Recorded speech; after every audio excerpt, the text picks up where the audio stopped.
아멘. 네, 오늘 본문 말씀을 중심으로 헤세드가 있는 가정이라는 제목으로 말씀을 나누겠습니다. 어떤 할아버지 할머니 부부가 계셨습니다. 이 부부가 TV 프로그램에 이제 출연을 하셨는데 스피드 퀴즈를 하시게 됐습니다. 정답이 천생연분이었습니다. 할아버지가 할머니에게 퀴즈를 냅니다. 당신하고 나하고 이렇게 사는 부부를 뭐라고 하지? 할머니가 뭐라고 했을까요? 왼수. 할아버지가 다시 질문합니다. 아니, 네 글자로 뭐라고 했을까요? 평생 왼수. 이렇게 말씀하셨다고 합니다. 오늘 본문을 포함하고 있는 룻기 말씀은요, 사사들이 치리하던 시대에 유다 지파에 속한 엘리멜렉의 가족이 기근 때문에 베들레헴에서 모압 지방으로 이주하는 이야기로 시작을 합니다. 엘리멜렉의 가족이 모압 지방에서 겪는 가족 상실의 아픔과 고통을 배경으로 엘리멜렉의 이름이 끊어지지 않도록 그의 가문의 이름을 보존하려는 주제를 그 밑바탕에 놓고 이러한 평범한 이스라엘의 한 가정의 역사를 통해 그 가정뿐만 아니라 이스라엘 민족과 국가, 더 나아가 전 세계의 메시아 왕을 통해 구원을 베푸시는 여호와 하나님의 역사가 함께 진행되는 것을 보여주고 있습니다. 오늘 말씀 제목에 있는 헤세드라는 말은 히브리어 단어입니다. 헤세드는 히브리어 명령형 남성 단수입니다. 의미는 은혜, 인애, 자비, 사랑, 순수함을 뜻합니다. 그런데 헤세드의 엄밀한 의미는요, 조건 없는 은혜가 아닙니다. 조건이 있는 은혜입니다. 성경에서 은혜라는 말로 사용되는 헤세드는 하나님과 인간 사이의 계약을 의미합니다. 하나님께서 변치 않으시고 약속을 지키시고 신실하시기에 인간은 하나님께 충성을 다해야 한다는 계약입니다. 그것이 헤세드를 누릴 수 있는 원리가 됩니다. 헤세드가 룻기를 대표하는 한 단어라고 할 수 있습니다. 이 단어는요, 비록 룻기에서 딱 3번만 쓰여졌습니다. 그렇지만 이것은요, 메시아 왕조와 그 통치 이념의 핵심이자 기원인 개념이 됩니다. 룻의 라우미에 대한 헤세드, 그리고 보아스의 헤세드를 통하여 하나님의 헤세드가 온 이스라엘 공동체와 다윗의 집안과 그 후손 예수 그리스도를 통해 온 세상에 실현되는 것을 우리는 발견할 수가 있는 것입니다.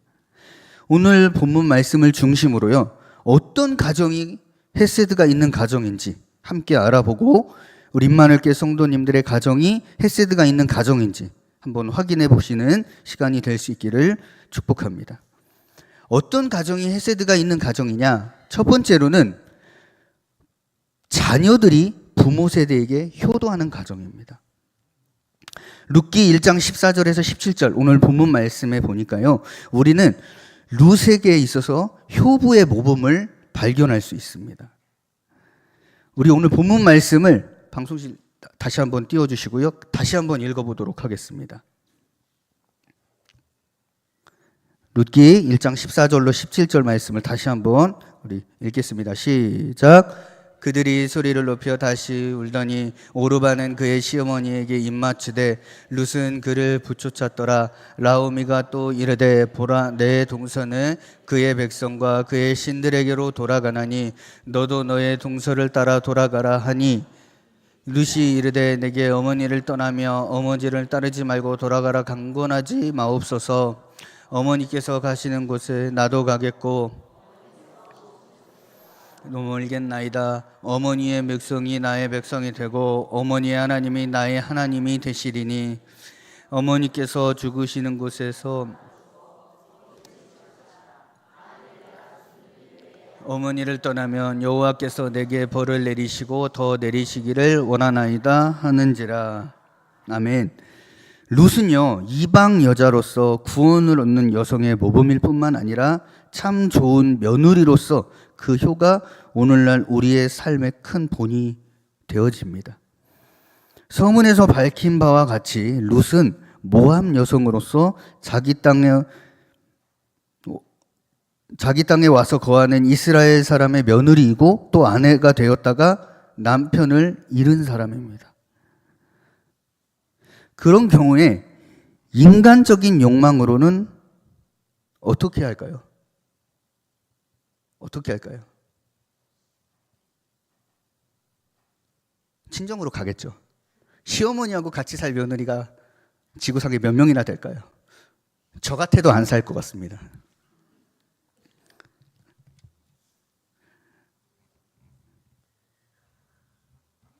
그런데요, 룻은요, 시어머니의 처지를 생각하며 시어머니를 따랐습니다. 그런데 그 따름이 하나님의 축복을 가져왔습니다. 효부의 모범이 되는 룻의 신앙적인 선택은 다음과 같습니다. 첫 번째, 룻이 시어머니와 함께하기로 결심을 했습니다. 흔히 사람들이 시어머니 섬기기를 꺼려하죠. 그런데 반대로 룻은 섬기기로 한 겁니다. 이러한 행동은요, 우리 속담에 그 아버지의 그 아들이라는 말처럼 그 시어머니의 그 며느리라는 교훈을 줍니다. 둘째, 룻이 이스라엘 백성이 되기로 한 것입니다. 어머니의 백성이 나의 백성이 된다는 사실 속에서 믿는 자와 하나 되고자 하는 그녀의 강한 결단을 엿볼 수가 있습니다. 세 번째로, 룻이 시어머니가 믿는 하나님을 자기도 모시기로 결심을 한 것입니다. 이 말은요, 참된 신앙을 가지기로 결심한 것인데 최고의 신앙을 가지고 사는 자에게 언제나 최고의 축복도 임한다라는 교훈을 줍니다. 네 번째로는요, 룻이 시어머니와 같이 죽어서 장사되기를 결심한 것입니다. 여기에서 우리는요, 룻의 철저한 자기 희생과 그 의미를 발견할 수가 있습니다. 하나님께서 이러한 룻의 결심을 소중하게 보시고 그가 마침내 다윗의 할머니가 되고 메시아의 족보에 들어오는 축복을 허락하셨습니다. 우리는요, 효부 룻의 마음을 가져와야 합니다. 룻의 선택이 다윗의 조상이 되는 은혜를 누리게 되었습니다. 한 번의 만남은 영원한 만남이요, 만남으로 그치지 않고 동행으로 이어지고 있습니다. 마침내 동행을 넘어서 룻은요, 보아스의 아내가 되고 나오미 있는 손자를 안고 기르는 은혜를 받게 됩니다. 동행을 넘어서 비행하고 있다는 말이 좋을 것 같습니다. 하나님은 룻을 나오미와 동행하는 것으로 그치지 않고 시어머니를 봉양하고 새로운 남편을 만나고 자식을 낳고 베들레헴에서 유력한 가문을 이루게 하셨습니다. 자녀 세대가 부모를 공경하는 것은요, 하나님의 명령입니다. 10계명 5계명에도 기록되어져 있습니다.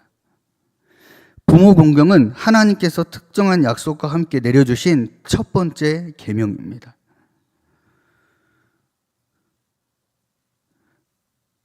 땅에서 잘되고 장수하리라. 부모를 공경할 때에 하나님이 주시겠다고 한 축복이 이것입니다. 이보다 더 큰 축복이 어디 있을까요? 우리에게 주어진 약속이기는 하지만 그렇다고 무조건 주어지는 것은 아닙니다. 이 약속에는 분명한 조건이 있고 부모를 공경하는 이들은 이 약속을 얻게 되는 것입니다. 자신의 부모에 대해 악한 발언을 하는 자들은요, 죽음을 당하여 마땅할 정도로 부모 공경은 참으로 중요한 계명입니다. 자녀 세대가 부모 세대를 공경해야 하는 또 다른 이유가 있습니다.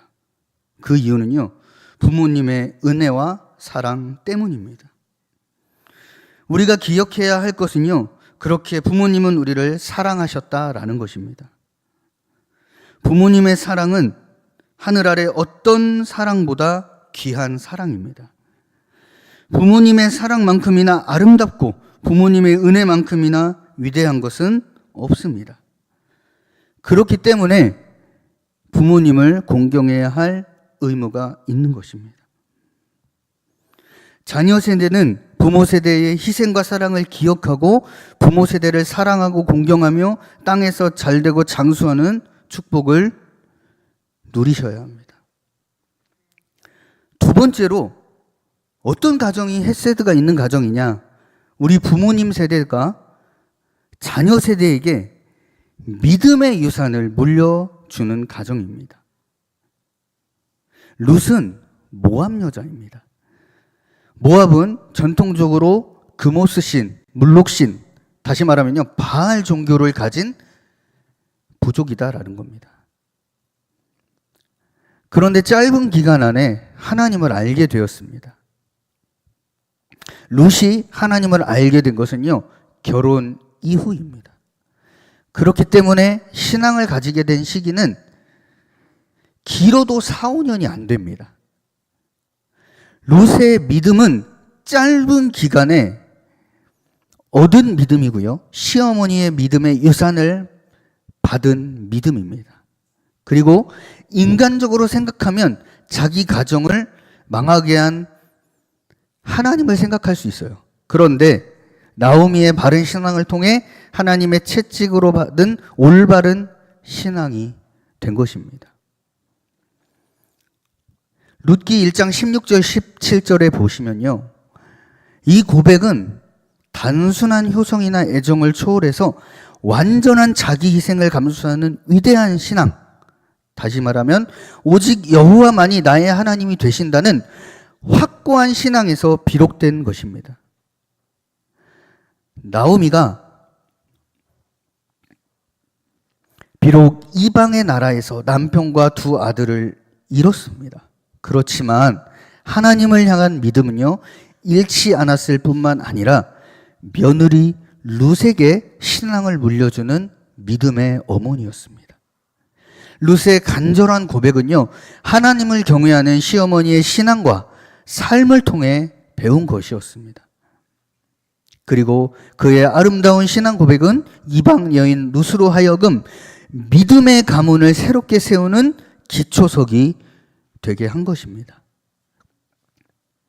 모압 땅에서 모든 것을 잃었던 나오미는요, 고향으로 돌아가는 길에서 7 아들보다 나은 며느리 룻의 사랑 고백과 신앙 고백을 들으며 하나님께서 베푸시는 회복의 은혜를 바라보게 됩니다.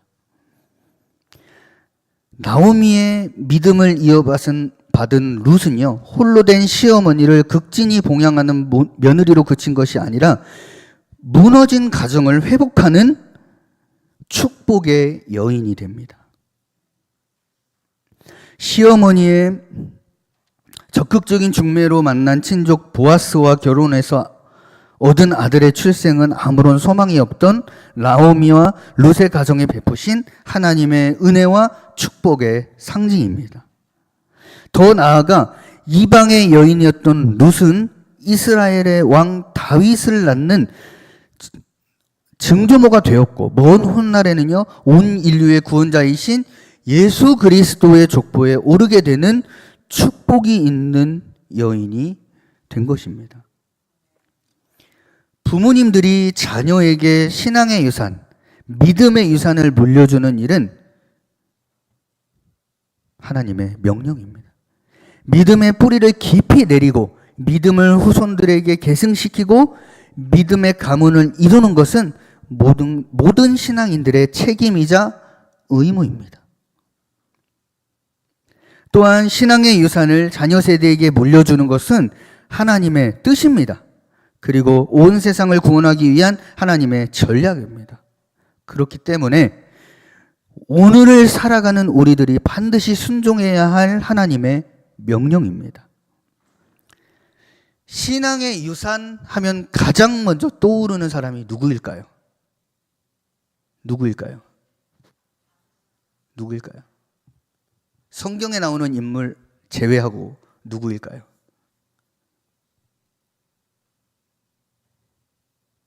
세계 최고의 부자 록펠러입니다.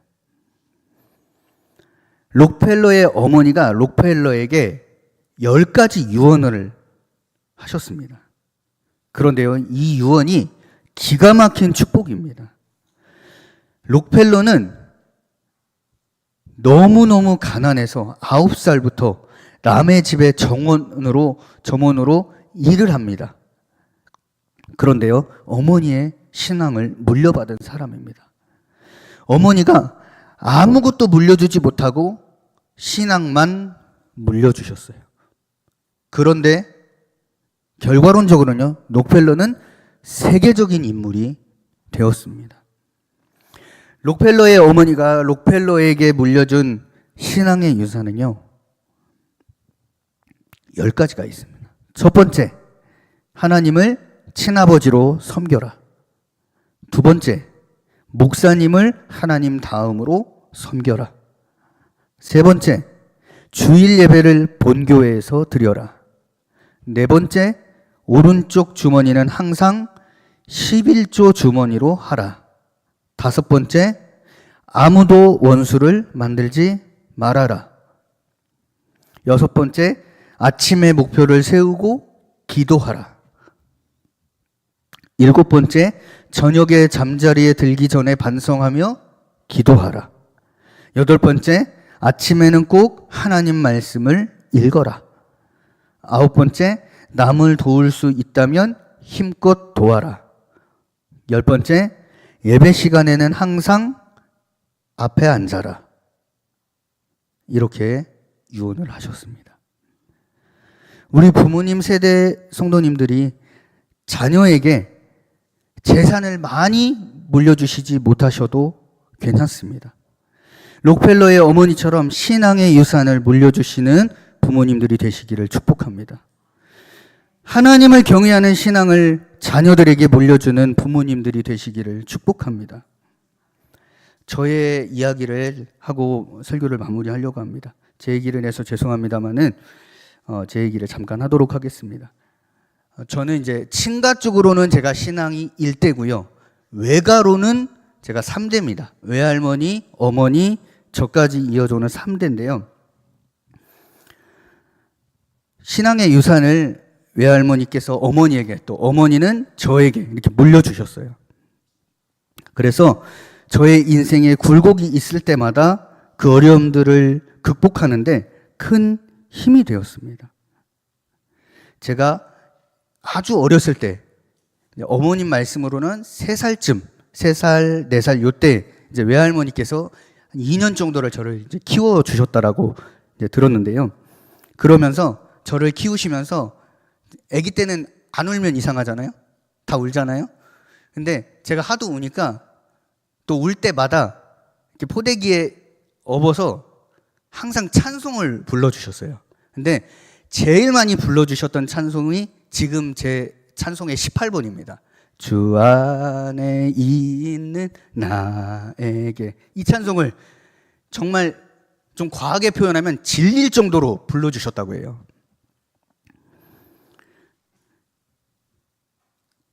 진로나 가정의 문제 그리고 육신의 연약함으로 근심될 때 이 찬송을 기억하게 되고 또 기도하게 됩니다. 또 저희 어머니께서 저를 이제 임신하셨을 때에 혼자서 가정 예배를 이제 드리셨다라고 들었습니다. 그때 혼자서 가정 예배를 드리셨고 이제 또 제가 태어난 이후에는 저를 안고 가정 예배를 드리셨답니다. 그때 가장 많이 부르셨던 찬송이 험한 시험 물속에서 나를 건져주시고 노한 풍랑 지나도록 나를 숨겨주소서 주여 나를 돌보시사 고이 품어주시고 험한 풍파 지나도록 나를 숨겨주소서. 이 찬송입니다. 살아오면서 문제가 있을 때마다 이 찬송을 기억하게 됩니다. 그리고 기도하고 승리를 경험하게 됩니다. 저희 어머니께서 제가 학창시절에 공부 가지고 혼내신 적이 단 한 번도 없습니다. 그러나 신앙만큼은 엄하고 과할 정도로 혹독하게 훈련시키셨습니다. 아버지가 불신자이셨는데요. 주일 성수, 새벽 예배, 11조만큼은 철저히 지켜야 한다고 가르치셨습니다. 그리고 명절 때가 되면요. 저희 친가 쪽이 불신자 가정이기 때문에 주일 지키는 게 정말 어렵더라고요. 그래서 또 우상 숭배하지 않는 것, 이것도 어렵더라고요. 그래서 명절 전 40일 전부터 어머니가 저랑 동생이랑 데리고 작정 기도를 하신 거예요. 주일 지키게 해달라고. 우상 숭배하지 않게 해달라고 작정 기도를 이제 하셨습니다. 그리고 일주일 정도는 또 꼭 금식 기도를 훈련시키셨어요. 그래서 명절 때 친가에 가면 굶기는 했어도 우상 숭배하는 일은 없었습니다. 주일 성수 못하는 일 없었습니다. 저는 이것이 위대한 신앙의 유산이라고 생각합니다. 우리 임마누엘 교회 성도님들도 자녀들에게 신앙의 유산을 꼭 물려주실 수 있기를 축복합니다. 우리 자녀들, 청년들, 우리 여기 학생도 있는데요. 자녀들은요, 부모님에게 절대 순종하실 수 있기를 바랍니다. 이 땅에서 망하지 않고 잘 되려면 부모님에게 순종하셔야 합니다. 우리 임마누엘 교회 성도님들의 가정은요, 신앙의 명문 가문이 되실 수 있기를 축복합니다. 헤세드가 있는 가정이 과연 어떤 가정인지 룻의 가정을 통해서 오늘 살펴보았습니다. 부모 세대는 자녀 세대에게 신앙의 유산을 물려주시고 자녀 세대는 부모 세대를 공경하고 효도하는 그런 가정이 헤세드가 있는 가정인 줄로 믿습니다. 기도하겠습니다. 하나님, 가정의 달을 맞이하여 하나님 룻의 가정을 통해 헤세드가 있는 가정이 어떤 가정인지를 함께 은혜 나누게 하시니 감사합니다. 우리 자녀들은 부모님들에게 절대 순종하는 또 효도하는 자녀들 될 수 있도록 축복하여 주시고 또 우리 부모님들은 자녀들에게 귀한 신앙의 유산, 믿음의 유산을 물려주는 귀한 부모님들 되어지도록 축복하여 주시옵소서. 예수님 이름으로 기도합니다. 아멘. 우리 찬송 199장입니다.